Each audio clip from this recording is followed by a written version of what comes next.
time, usually marked by joy and celebration, has turned somber in many parts of the world this year. From Bethlehem to Ukraine, the festive spirit is overshadowed by the realities of war, conflict, and economic strain. For instance, the birthplace of Jesus, Bethlehem, is steeped in silence this Christmas. Manger Square, once glowing with festive lights and packed with tourists, now sits dark and empty. The cheerful sounds of brass marching bands have been replaced with quiet processions by Palestinian scouts. Security forces have set up barriers near the Church of the Nativity, while shops stand shuttered. Tourism, the lifeblood of Bethlehem's economy, has collapsed. In 2019, the city welcomed 2 million visitors. Today, that number is fewer than 100,000. The impact of conflict, particularly after the deadly October 7 Hamas attack, has drastically limited movement, with Israeli checkpoints stalling access and causing economic ripples across the region.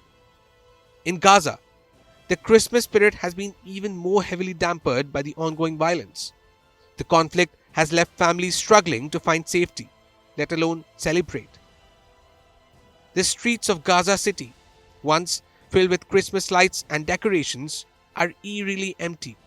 Churches have been forced to cancel services or hold them behind closed doors due to the danger of airstrikes and the devastation caused by the war.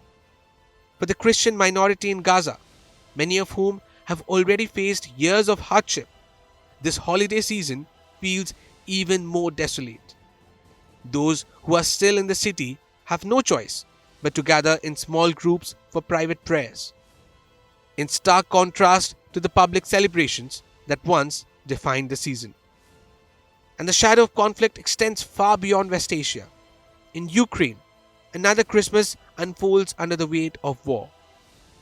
Cities remain on high alert as the ongoing Russian invasion disrupts daily life. Churches that would typically host joyful services are now places of refuge, with worshippers praying for peace and survival rather than celebrating. Across Kyiv, citizens light candles not for festivities, but to honor lives lost. Even in moments of celebration, there's heavy reminder of the resilience it takes to find hope amidst the turmoil. This year's Christmas is a reflection of the fragile state of global peace. As cities worldwide grapple with the weight of conflict this Christmas, one question remains: will the new year bring peace and relief to those living amidst war and loss?